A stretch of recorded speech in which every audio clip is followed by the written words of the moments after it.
وسؤال تأويني ذلك يا إسكالي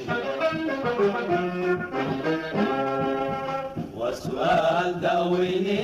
ذلك يا إسكالي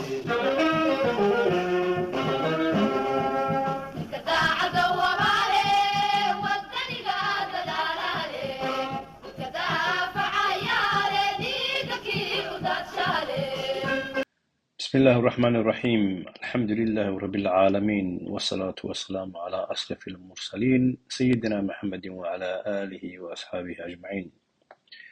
مدنيال iyo marweyn, assalaamu calaykum waraxmatullaahi wabarakaatuhu. kusoo dhawaada mar kale iyo barnaamijka wacyigelinta ee idinkaga imaanaya xarunta Samatalis oo had iyo goor ku howlan sidii dhammaan bulshada Soomaaliyeed looga haqabtiri lahaa wax kasta oo ku wajahan sidii ay dalka si wadajir ah u horumarin lahaayeen,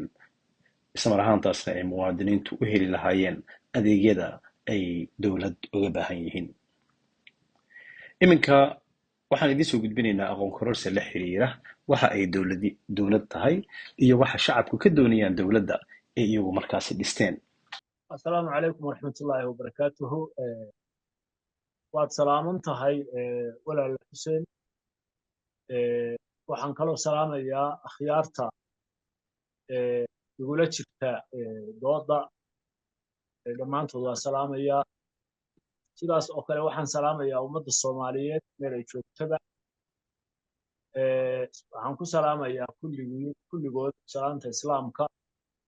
sidaan markii horeba idinku salaamay. assalaamu calaykum warahmatullahi wabarakaatuh. salaanka bacdi walaal su-aashaas aad i weydiisay waxaan isleeyahay isla markiiba waa saa iyo saa in la yidhaahdo ma fududa oo arrimo badan oo isbiirsaday baa sabab u ah. marka arrimaha tirada badan oo isbiirsaday haddaan maaragtay hal ka taataabto waxaa ka mid a dowladnimadu aqoon bay u baahan tahay. aqoon bay u baahan tahay ama ha noqoto dadka maamulaya oo maaragtay madaxda hogaaminaysa dowladnimada ha noqoto ama ha noqoto bulshada bisaylkeeda iyo heerka dadkeeda aqoonta leh bulshada intuu maaragtay ay baaxadoodu leeg tahay hadba. dowladnimadu waxay u baahan tahay aqoon lagu maamulo xasiloonideedana lagaga shaqeeyo inay istaagto oo wax maaragtay xasiloon oo shaqayn kartana ay noqoto. arrintaas aqoonta ahuna sida badan waddankeenna oo ka soo jeeda bulsho xoolo dhaqataa badankiisu ka soo jeeda bulsho xoolo dhaqataa dowladnimadu waxay ku ahayd wax cusub iyagoo aan dowladnimada iyo maamuladeeda iyo arrimaheeda aan wax badan ka ogeyn ayaa waxa u yimid gumaystihii reer Yurub. dabadeedna gumaystahan ajnabiga aynu iska kicinno baa dadka ku weynaatay oo maaragtay waddankeenna ku maamulayo ina ku fadhiya.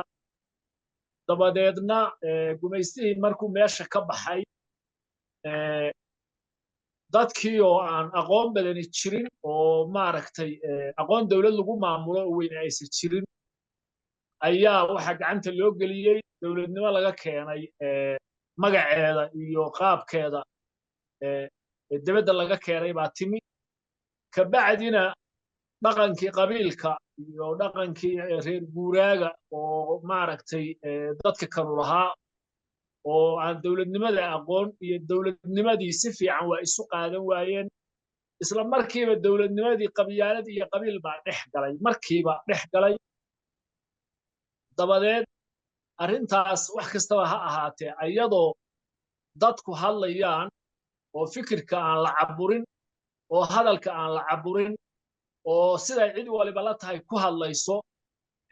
xeerka dowladnimo aqoonta iyo maxaa la yidhaha tayadu haba iska liiteen laakiin ummaddii ay haysato ikhyaar ay ku wada hadli karto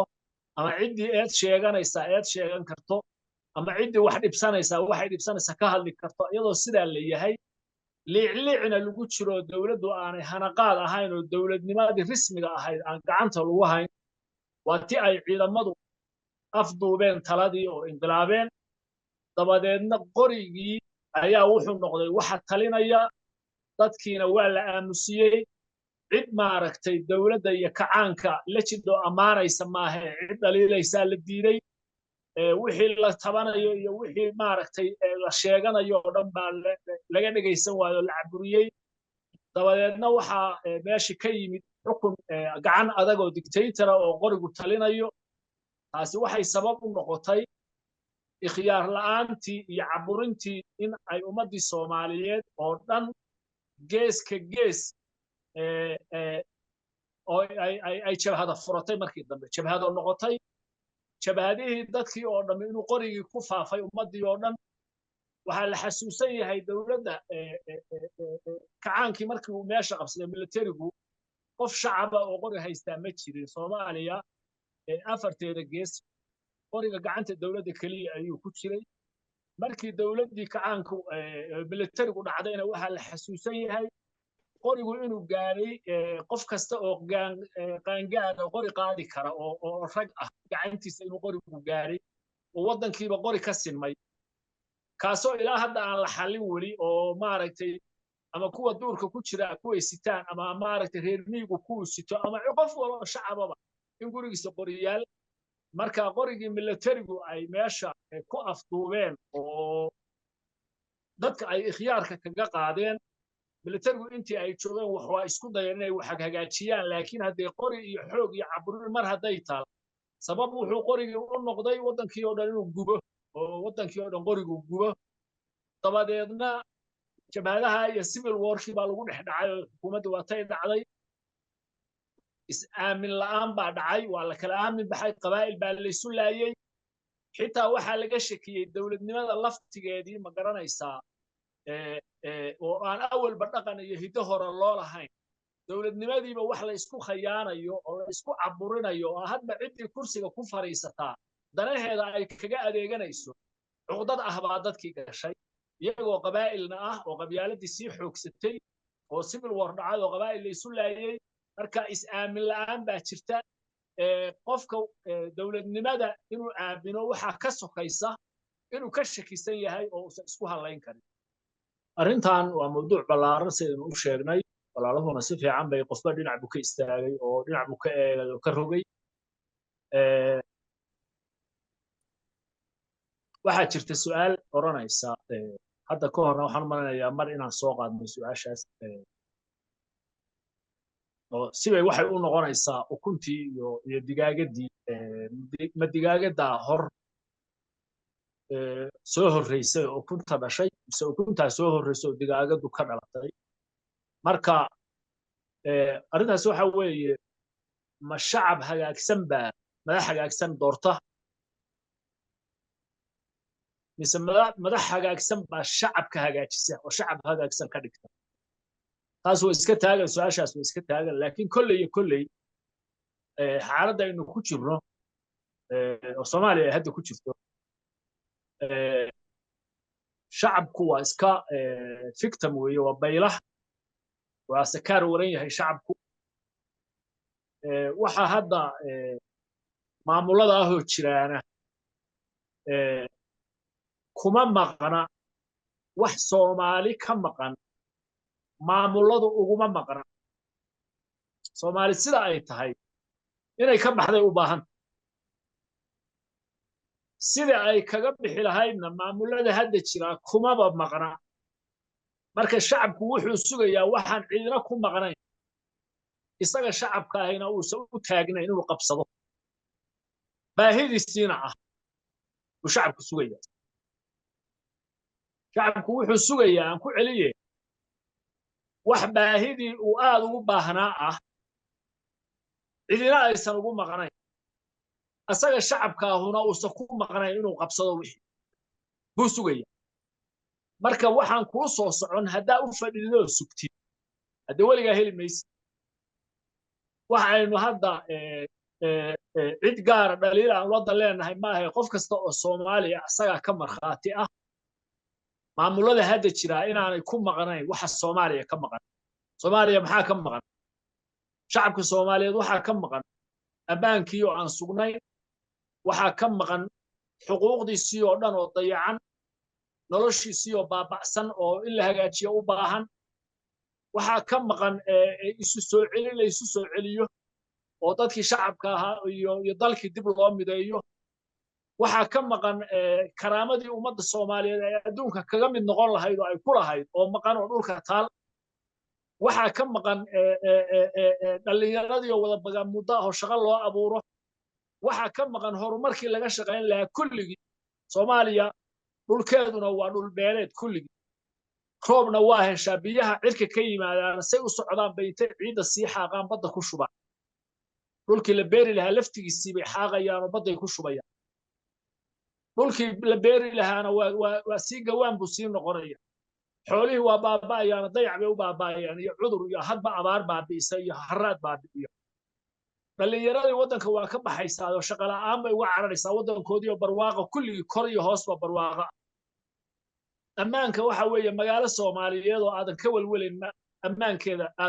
ammaankaaga aadan ka walwalayn waa yarta waxbarashadii walma ognahay sida macallimiinta hadda iskuullada dhiga iyo ardadu isula silicsan yihiin iyo waalidiintii waa ka warqabnaa wax walba oo ummadi u baahnaydba waa dayacayn caafimaadku siduu yahay waa ognahay intaa mid ka mida kuma maqna maamuladu intaa mid ka mida maamul ku maqni ma jiro maamul ku hawlan inuu shaqada qabtana ma jiro maamul walba dadka joogaa ayagaa ka xoolaysta meesha ayagaa ka xoolaysta marka shacabka Soomaaliyeed wuxuu sugayaa baahi daran oo uu qabo cid ugu maqna aysan jirin isaga shacabka ahina uusan u taagnayn inuu qabsado uu sugay horta taas waa midda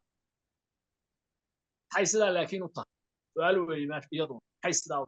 وحيث ذا وطه قفك بن آدم كأهي وحو قرنا يخبو كل يخدع وهذا وحبك فهم سنة يساك كي شو متقان وحلا برتو بن آدم وحو برتنا وإن أي واحد دنا هو يبقى هي سأقول له دقائق واحد قرنا يسوي كل يرهن كذا لكن واحد قرنا كم يرهن كرت كم يرهن كرت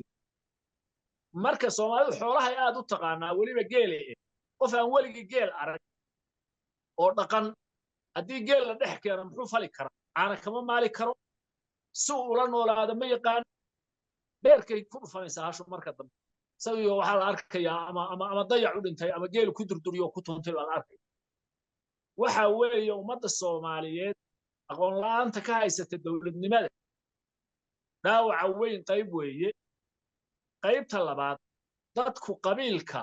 waa yaqaanaan qofka Soomaaliga macnaha qabiilka waa fahansan yahay laakiin macnaha dawladnimada ma fahansan qofka Soomaaliga markii qabiil la soo hadal qaado xorriyad wuxuu dareemayaa soo doona u hadli karo reebel waa saa anagu saasaanay kanaanuna keen waa dhiiranaya dawlad markii la soo hadal qaado qofku waa aamusaya u fiirsada idinku Soomaaliya oo dhan dadkeeda u fiirsada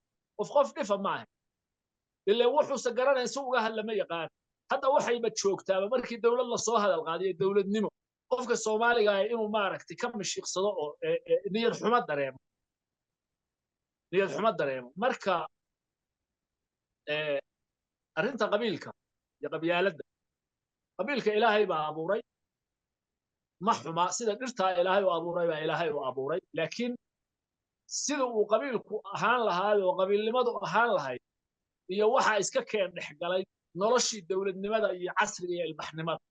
wixii baan marka isku qaribnay caanihi iyo naaftadii baan isku darsanaynaa marka caanana ka tage naaftana ka tage marka wixii qabiilkii iyo dawladnimada waan isku milay wax yihiin lama yaqaan marka kii meesha yimaadaba waxa inta sii wehelisa qofka madaxda noqonaya bini aadamka waxa waa qof la bido sida la yahay inuu wax ku biiriyo oo wax soo kordhiyo qofka madaxda noqonaya hadda qofka madaxda noqonaya makaasa madaxnimada amba waa rabaa weey hadda madaxnimada amba waa rabaa qof shacabkii kamid oo waxba ogeyn oo waxba dadka ku kordhin karin baa isa soo taagaya madaxnimada rabaa buu leeyahay wuxuu doonayana waa yaqaan waa inuu wax soo qaato kuwa meesha inuu tago ku saacidayana ama qabiilka ha noqoto ama group kale ha noqotee hadhow way wax isla burbursanayaan oo maaragtay waa yaqaanaan waxa ay doonayaan dawladnimo maahay waa hunguri marka la soo qaato marka waxa baaba'ay macnihii dawladnimo lahayd oo waxba laga garanayn xataa waxay sii maraysaa qof nimadiisa inuu garan waayo war ma qof baa tahay maxaa tahay haddaad xuquuq lahayn see u noolaanaysaa maxay madaxnimadu tahay midda labaad madaxnimada si loo aamino la heli mayo haddii dad wacyi leh oo madax la xisaabtami kara iyo madaxnimo macnaha ay leedahay dad garanaya haddaan la helin oo ummadda wax la fahansiin madaxnimada oo tuugadaas la soo boobayo unbay hadda iska intaas hadda iska noqdo waxaa intaa ka daran ma aad og tihiin ummadda Soomaaliyeed qof kasta oo ka mid ah weydiinaya waxa hadda shaqeeya inaga waxa shaqeeya oo ina dhaqaajiya waa hunguriga waxa nafta iyo hunguriga nafta sida neefka xoolaha hunguriga u wado u dhaqaajiyo oo nafta ay wado baa ina wada inaga ina dhaqaajiya waa horeynu ka tagnay haddaan dadka Soomaaliyeed nahay waa in loo fiirsadaa arrinta wixii qofku xoolaha kaga duwanaa oo ahaa oo indheer garadnimo ahaa oo in caqligu shaqeeyo ahaa oo xishood ahaa oo aayatiin ka fakerid ahaa oo mas'uulnimo ahaa oo wadaninimo ahaa oo inaad bulshadaada wax u qabatid ama ay ku xanuujiso ahaa oo ilmaha dayaca haysta inaad ka danqatid ahaa oo jiritaan inaad ku fakertid ahaa wax allaale wixii qofka binow aadanka ah oo qofnimadii ku jirto looga baahnaa meesha waa ka bixeen marka hunguri keliya ummad hunguri keliya wado maxaa soo haraya waxaa imanaya haddii hunguri keliya dadka wado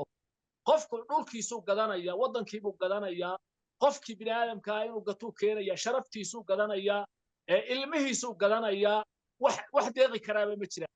qofka bini aadamka karaamada iyo sharafta markuu garanayo markaasaa wax u kala haraan markaasaa wax u kala badbaadaan dhaqankii sharafta iyo karaamada iyo waxgarashada iyo aayatiinka iyo xilkasnimada iyo mas-uulnimada ahaa dhulkuu ku dhacay waa baaba'ay waa sii baaba'aya maalin dhaweyd baan waxaan ku arkay baraha bulshada dhallinyarada kaftanta qof ka mid ah wuxuu lahaa dadkii hebelow dadkii qiimaha lahaa oo hadda sii dabateerka oo dabar go'aya baad ka joogtaa qof baa lahaa oo qof dhallinyaro abu ahaa dadkii qiimaha lahaa Soomaaliyeed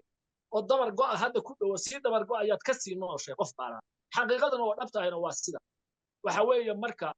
Soomaalidu waagii hore hunguriga kuma guda dhici jirin hunguriga waa ka hufnay waana la isku naanaysi jiray qof ay soo qaaday qof ay seefi qaaday baa dhaantay saad waad ka samtahay baa la oran jiray hunguriga baa hadda lagu guda dhacaya guriga waagii hore oo hunguriga laga xishoon jiray baa gaajo badnay oo ay Soomaalidu haysan waxaanoo baabuura iyo waxaanoo maaragtay teknolojiya iyo waxa kan oo raashid nooc kala duwan iyo waxa arlada yaacay waxba kama jiro saddex maalmood baa qofku qadi jiray laba maalmood buu qadi jiray saddexda waqtiba hal mar wax cuni jiray qof xishoodana waa dadka marka waxa wada baahi ma aha dadka waxa wada tayadii dadnimada ayaa hoos u dhacday calool baa soo hartay iyo af calool iyo af ordaya soo haray calool iyo af ordaya oo inuu wax qaato raba kaliya marka waxa loo baahan yahay ummadnimadii dad dareemaya Soomaali waa ku jiraan dadka ummadnimadu ku jirto dhiigooda hadday dhalinyaro yihiin iyo dad waaweyn hadday yihiin iyo dad dhexe hadday yihiin qofka Soomaaliga oo maanta Soomaali ugu qiimo badan waa qofka damiir kale waa qofka xishood kale waa qofka daacadnimada leh waa qofka runta leh waa qofka aayatiin dareemaya dadka hala doono yayan dadka caynkaasi yay aamusnaana ha isdoonteen ayagu ha israadsideen maamulada tan hadda jira oo la iska fiirsanayo waxba kuma maqna nin aad u jeedid hadba hantidii inuu raranayo oo guryo ku dhisanayo oo shirkado ku samaysanayo oo asagu dhul ajnabi hantidii u raraya maxaad ka markhaati aad ka tahay iska daawanaysid kaasi wax kuuma maqnay wax isweydii oo tasho askarahan la hadlaya Soomaaliyeed askaray meel alle meeshaad joogtaanba waxaa laydinka doonayaa shaqada askari waxay tahay inaad fahantaan isweydii adigoo askariya isweydii shaqadaadu ma waxa weeye hooyada iyo walaalka iyo muwaadinka walaalkaaya cadow dawladda ka soo duulaya inaad ka ilaalisid haddaad boolis tahayna tuuga iyo dembiyada gudaha ee daalimiinta wixii dembi samaynaya in la qabto shaqada sidaa miyay ahay mise shaqadu waxa weeye shakhsiyaad madax ku sheego dalka raranaya inaad gacmo u noqotaan gacmo dalkii u raraya hadda adiga hooyada waa qatanta ilmahaaga waa qatan yihiin walaalkaa waa qatan yahay walaalkaaga muwaadinka waa qatanya kulligiin waa dayacantii dalkiibuu raranayaa shakhsigaanu idinkiibaa gacmaha oo la raraya maxaa ka wadaan mawaalantii waxa weeye marka askartu inay wax isweydiisaan loo baahan yahay aqoon-yahankii Soomaaliyeed ilaa afartanaadkii wiil iyo gabar Soomaaliyeed baa qalin iyo buug sii watay isweydiin weeye aqoon-yahankii Soomaaliyeed 70 sano wax baranayay xagee jira awaalaale wax ay ku maqan yihiin yaa garanaya shakhsiyaadka caloosha u shaqaystayaasha noqdo dadka dhigooda wax ka cabayo aqoon-yahanku sheega iga tu kuwii kala meeyay intii kala meeyay soo mas'uuliyadii dadkoodan ay wax u barteen mas'uuliyad soo kama saara maxay irbad dunu gelin waayeen maxaa loo laayay oday dhaqankii Soomaaliyeed oday dhaqanku wuxuu ku milmay in badan oo kamid ah waxay ku milmeen noloshan musuq maasuq oo faasidka oo maamulada ummadda dhiigga ka caba bay ku milmeen marka karaamadoodiina dhaawac bay u geysteen qabaa'ilkii madaxooda fiirsanayo oo wuxuu dirsadayna waa hodeen oo waa hodaadeeyay ummad marka waxaynu nahay ku sugan xaalad aan la sii fiirsan karin waxaa loo baahan yahay ninka oday dhaqanka ah karaamadii odaynimada inuu dib ugu noqdo oo ka fakaro ninka qabiilka ah oo maaragtay odayga u yahayna inuu qabiiladu waxay ahaan jirtay maahmaah saddex ay ku fadhiyi jirtay dhaqanka qabiilku wuxuu ahaa qof qatan quudintii iyo qof qaldan qabashadii iyo qof quman quweyntii tolnimadu waa intaa saasay ahaan qabiil waa saddexdaa qof qaldan qabashadii qof qatan quudintii iyo qof quman quweyntii in la garab istaago qofka saxsan sidaasay ahaan jirta hadda see yahay qabiilkii hadda si qabiil baa hadda jira qabiilkii Soomaalidu qabiil waxay taqaanaa qabiil baa la arkay qabiilkiina maanta inta xoog gale baa ku shaqaysata qabiilka laftiisa hoostiisa ay ku baaba'een dadkii kale oo tabarta yar arrintaa marka waxay u baahan tahay meel far la saaro oo aan meesha kale ka dareen ma jirto hase yeeshee qodobka aan hadalka kaga tegaya waxa weeye Soomaaliyey maamulada hadda jira kuma maqna waxa Soomaali ka maqan maamulada hadda jira shakhsiyaadka hor jooga danahooda ayay ka jilaabanayaan bulshada dhibaataysan ee waxba kuma maqna iskhilaafkooduna wuxuu xoojinayaa mid walba meesha uu haysto asagu inuu ay u ahaato maartay meel goofo oo asaga u xiran meel asaga u xiran iskhilaafkooda danta ugu jirta israaciya midnimada dantii Soomaaliyeed baa ku jirtay iskhilaafka ayaa dantoodu ku jirta kuwa kan kooxda dadka u kala haysta marka waxba kuma ay maqna hadday tahay mid dhexe iyo hadday mid goboleed tahayba waxba ummadda uguma maqna wax aan lagu maqnayn baad sugaysaan ummadda Soomaaliyeed marka wax aan lagu maqnayn dantaadiina ah yaad ka sugaysaa ma iska fadhiyaysaa aad baa u mahadsantiin salaamu calaykum mudanayaal iyo marwooyin mar labaad iyo mar saddexaadba waan kaga mahad celinaynaa waqtigiina qaaliga ah ee aad siiseen dhegeysiga qormadan aynu hadda idiin soo gudbinay waxaad naga sugtaan waa samatalis oo mar kale idinku soo noqota oo mawduuc cusub idiin keenta intaan dib dambe u kulmi doono waxaanu kaga tegaynaa wasalaamu calaykum waraxmatullaahi wabarakaatu